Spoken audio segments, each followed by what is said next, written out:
Hello everyone, welcome to this session on Java, a complete walkthrough. In this session, we will see various frameworks as well as various technological stack which belongs to Java world.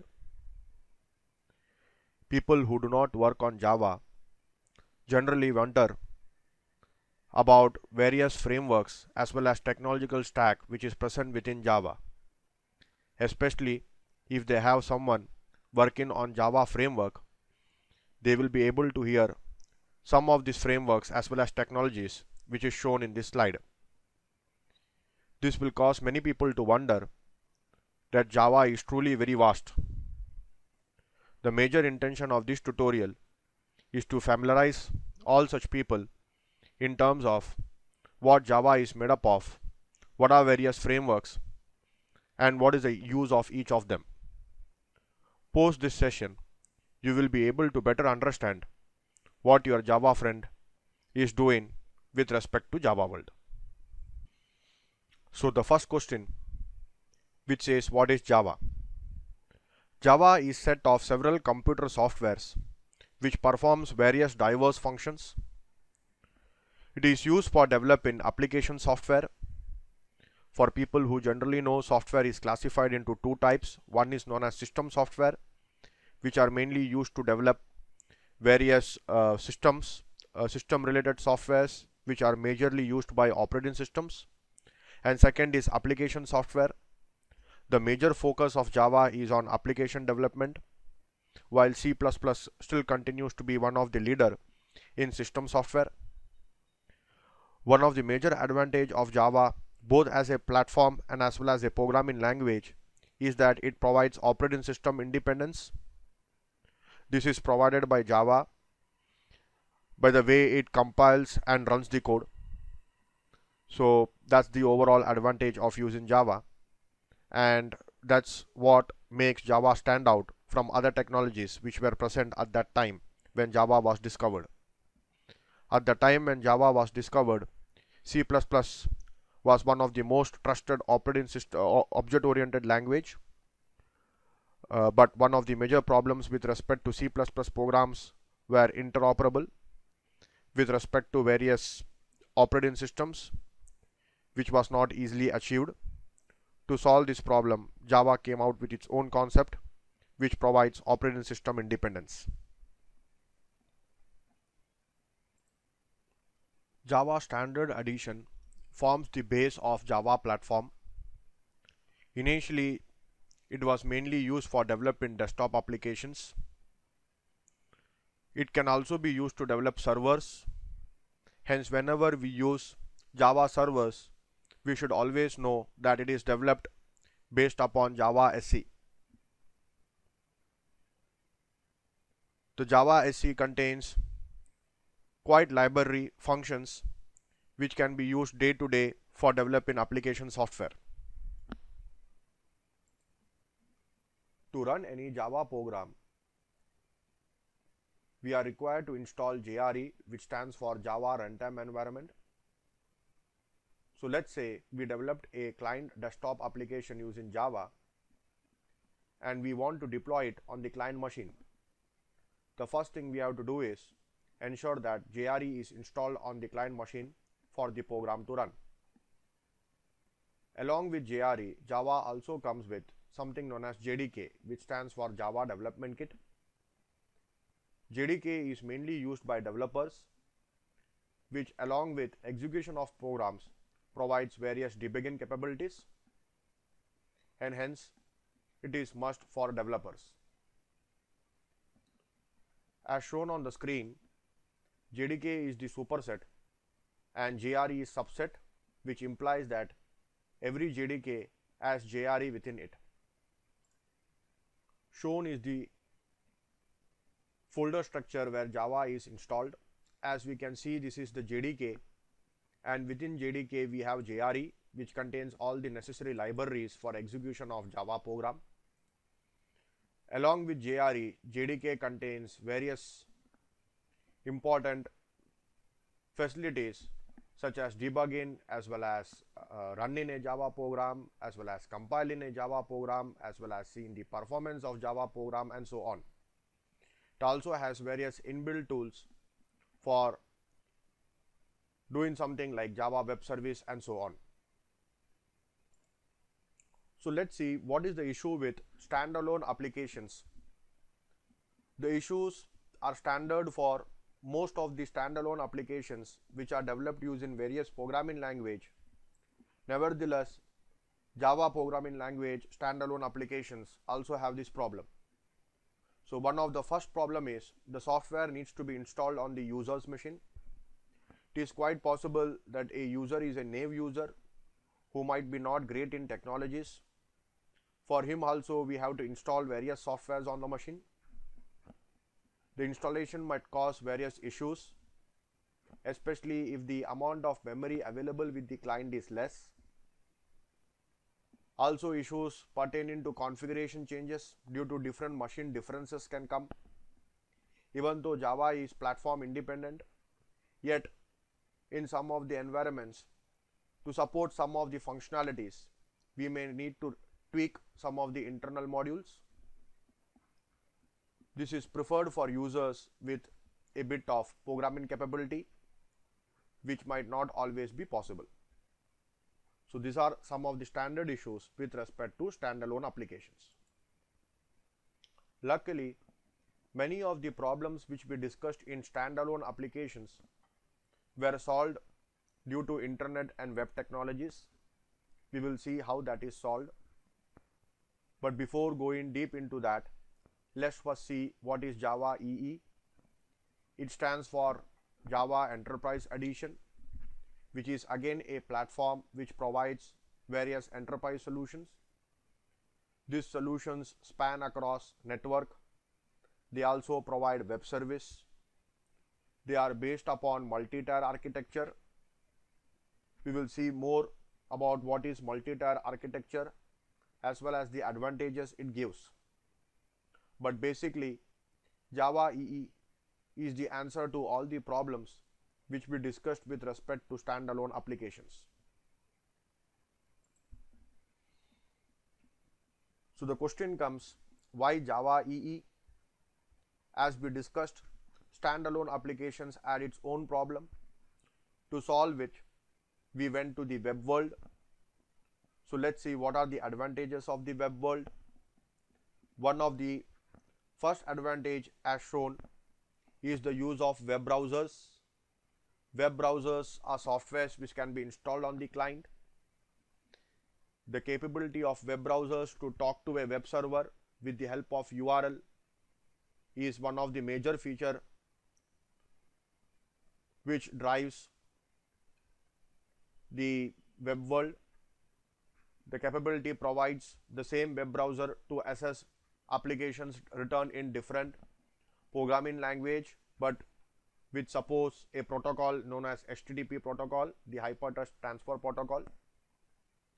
The advantages are eminent, as no need of special software on the client side, as any web browser which is capable of sending an HTTP protocol request is enough for requesting any particular web server. And since the request goes via URL like www.google.com, it makes it quite easy to use web browsers. Secondly, web browsers are not very heavy. They are light weight and easy to install on the client machine, and most of them are independent of operating system, and since they inherently support HTTP protocol, it becomes easy to use. Earlier, during the introduction of internet, we had only static content which was done by using HTML, the hypertext markup language. But as web applications started growing over internet, people felt the need of more dynamic content.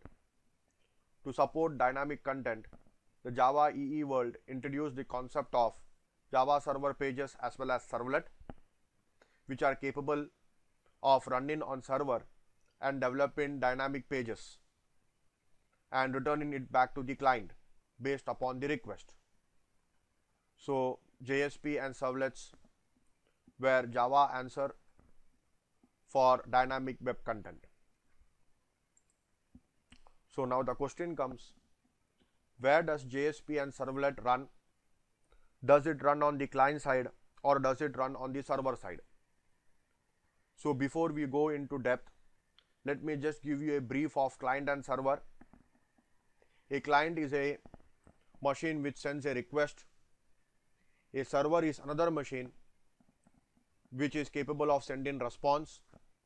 The server has bigger capacity in terms of memory, in terms of speed, and hence it is known as server, and hence it is capable of responding to response or giving response to multiple requests from same or different clients. Since the server has to decide the dynamic contents, hence JSP and servlet are server side components which are present on the server side. To run a servlet on the server, we require servlet container, which are Java programs or Java based server capable of deploying and running a servlet program. So to run a servlet, we require servlet container, and as discussed earlier, all the servers which are developed in Java inherently make use of Java SE. It is necessary that the server should also have Java SE installed on it. So typically, a client will send a request which a server will process based upon the request and based upon some of the logic which we develop. Based upon that, a particular JSP or servlet will be invoked on the server side, which will be run, the result of which will be sent as response back to the client. The response can be of various types. For example, the response can be a PDF file which needs to be downloaded by the client, or the response can be a plain HTML page. It can also be a multimedia object which needs to be downloaded by the client, and so on. So JSP servlets are capable of generating dynamic HTML pages as well as sending dynamic contents or multimedia contents based upon the user request. One of the another component of Java EE which is widely discussed is EJB, which stands for Enterprise Java Bean. Enterprise Java Bean are also server-side components which are mainly used for encapsulating complex business logic. EJB requires a special environment or a special container known as EJB container to run, just as servlets required special type of container known as servlet container. So what is the relationship between JSP servlets and EJBs? As told earlier, JSP servlets are capable of generating a response to a particular request of the client. So again, the client will send a request to JSP servlet, which will have some processing capability based upon the request. In case we are developing very complex applications which performs various business logics as well as persistence, we may prefer EJB. Since EJBs are mainly developed for handling complex business logics, we can develop the complex business logics within EJB. So whenever a client will send a request, the request will go to JSP servlet, which is deployed in a servlet container. The JSP servlet will further do some processing and send further request for complex business processing to EJB, which is deployed in EJB container. The EJB, after performing the task, will send the response back to the JSP or servlet, which will further send the response back to the client. So this is the relationship between JSP servlet and EJB. The intention of EJB is not to replace JSP servlet, but to provide a supporting hand to them. As you can see, we can get both the servlet container as well as EJB container within a server known as application server. Example of servlet containers are Apache Tomcat. Example of application server is something like JBoss. Those people who work in companies might come across an IBM product known as WebSphere, which is also an application server. Oracle solution for application server is WebLogic, and so on. So what is the true advantage of using EJB? As shown in the figure, one of the biggest advantage of using EJBs is the amount of scalability we can get. So as we can see, we can have more than one instances of EJB running on same server or different servers on different machines. Hence, scalability of application can be easily improved with the help of EJBs. Whenever an application is developed, we keep in mind a few amount of people who will use the application. But eventually, as the application becomes successful, more and more users start using the application. So in that case, scalability becomes an issue, which can be easily solved by using EJBs, by replicating the EJBs on multiple different servers or within the same server. In common world, this is known as clustering. EJBs add inbuilt support for clustering. This was because EJBs which are deployed in application server had inbuilt capacity of doing clustering.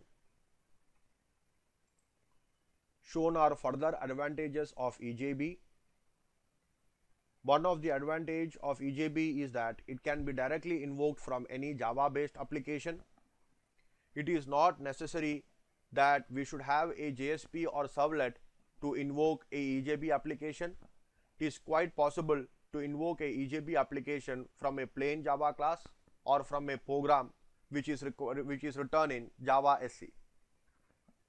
Second advantage of EJB is transaction management, that is the ability to either commit or uncommit or rollback, which is easily bundled in EJB due to application server support for transaction management.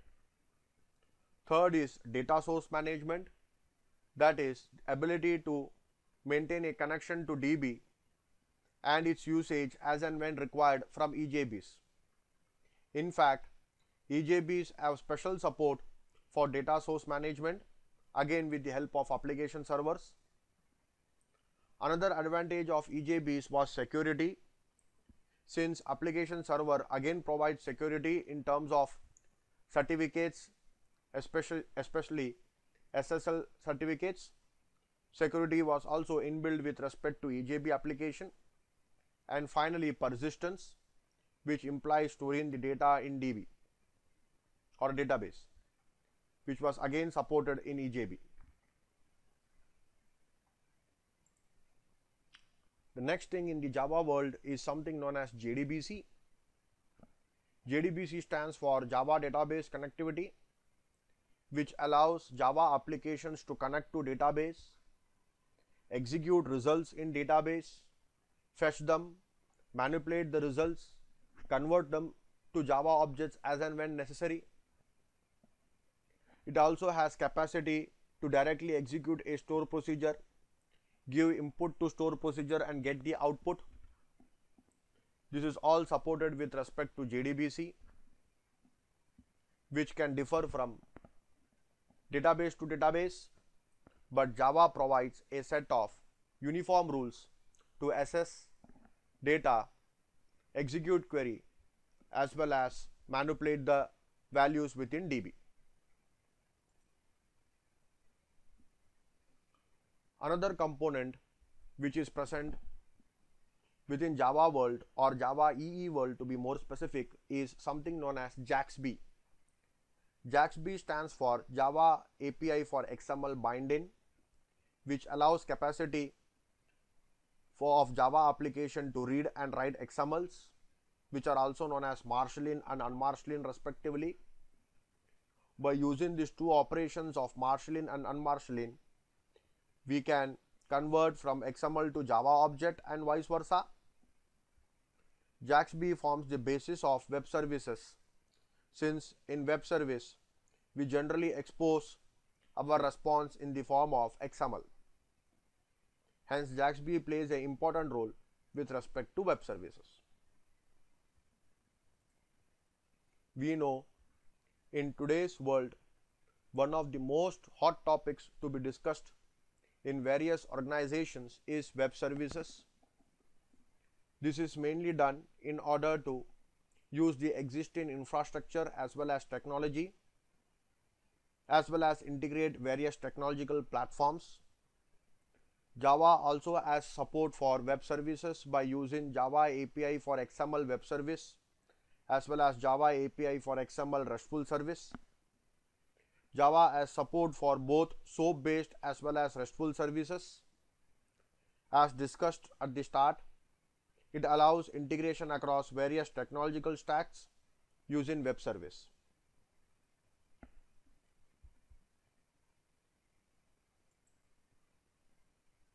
In order to support rich web interfaces, JSF, that is Java server faces, were added within the Java EE stack.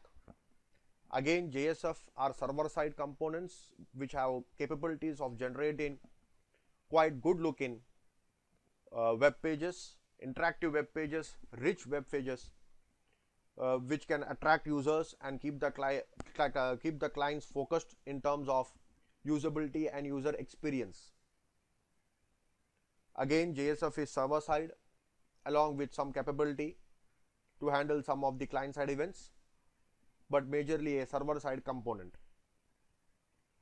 It also has various versions or various open source implementations like Prime Faces as well as Mojara implementation, which are different implementations but providing excellent web pages creation capability.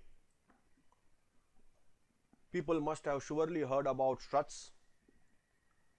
Struts is not a part of Java or Java EE, but it's a framework which was developed to build neat web apps. We already discussed that Java has or Java EE has support for web application with the help of servlets and JSPs. Struts took this capability to develop neat web applications with the help of various configurations as well as various design patterns. For example, Struts 1 got inspired from a design pattern known as front controller pattern, while Struts 2 got inspired from something known as dispatch and filter pattern, which allows us to develop quite neat web applications which are easy to maintain as well as easy to develop. The major aim of using Struts application is that common logic can be concentrated at one part and individual request handlers can be developed which can handle individual requests.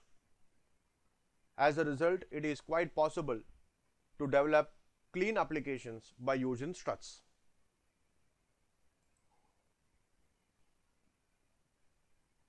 It is quite impossible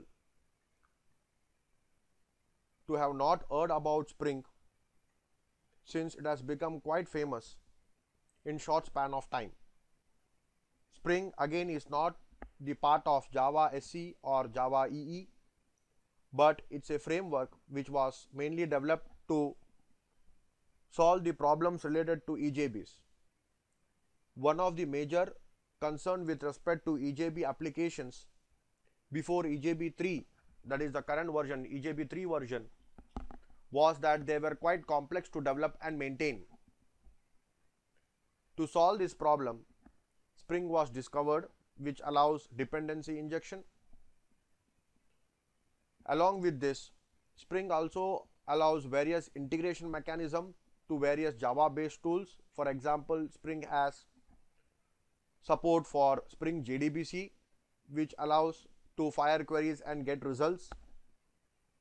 Spring also has Spring MVC, which provides MVC flavor of web app duplication using Spring.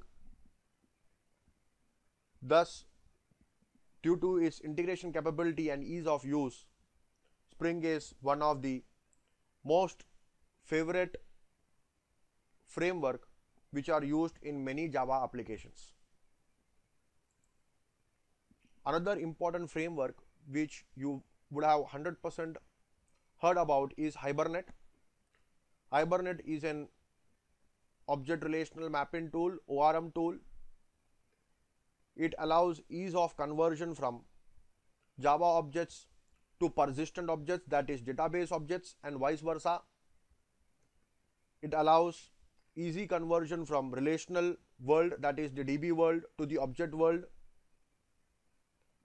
One of the major reasons for success of Hibernate was its inbuilt caching capacity as well as its support for second level cache. Since it is an ORM tool, it has inbuilt support for persistence, quite easy to use. Along with Hibernate, another ORM tool which is also quite widely used is something known as MyBatis, which gives excellent capability of integration with database as well as firing queries. So the question comes when to prefer Hibernate and when to prefer MyBatis. As a general observation, Hibernate is more preferred whenever you require caching facilities as well as a complete object mapping, while MyBatis is preferred whenever you want just to execute query and get a result which is in the form of object.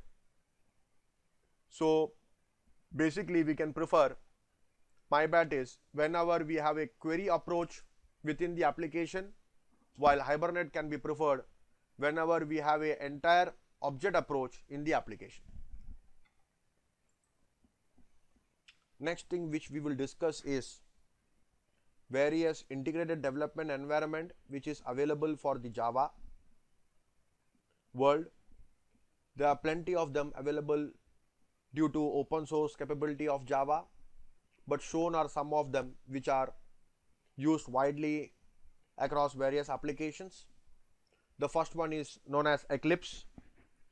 Eclipse is one of the most widely used Java IDEs which has excellent capability of developing both Java SC as well as Java EE applications, as capability of integrating with both servlet container as well as application server,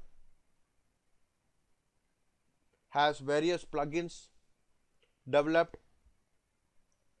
which can be easily added to the existing Eclipse environment to support development faster. Along with Eclipse, the second widely used IDE is NetBeans. NetBeans provides an excellent visual view of the code as well as drag and drop mechanism which allows development of code faster. It also has capabilities of integration with both application server as well as servlet container. The third one is known as IntelliJ IDEA, which again has most of the capabilities which we discussed with respect to Eclipse and NetBeans. Mostly I have seen most of the companies using Eclipse as a base form. In case company makes use of WebSphere, they will use an advanced version of Eclipse known as RAD, which is again a paid tool from IBM, which is mainly used to provide integration with respect to WebSphere environment. Shown are the various ways in which Java applications, both Java SC as well as Java EE applications, are deployed. For desktop applications or library applications, that is creating a library. For example, the Apache POI library is a library which is used to read from an Excel file and write into an Excel file, as well as for developing various frameworks, like for example Spring framework. We deploy the application in the form of jar jar stands for Java archive. For web applications, that is for JSP servlet applications or applications involving struts or Spring MVC, we make use of WAR, which stands for web archive. For EJB based applications, we use something known as EAR, which stands for enterprise archive, which contains both EJB as well as WAR. To develop and deploy applications, generally we make use of build tools. The two most widely used build tools in Java world are Apache Ant as well as Maven. Maven also provides capability of storing the required dependencies, that is the required libraries at various repositories, while Ant is quite easy to use. So I suppose we got a good introduction to various technological stacks which belong to Java as well as various frameworks within the Java world. Hope you people will be able to understand now what your friends are doing with respect to Java world and in which part of Java world they are working. As a part of our next session, we will see how can we install Java on our machine as well as get started with respect to Eclipse environment.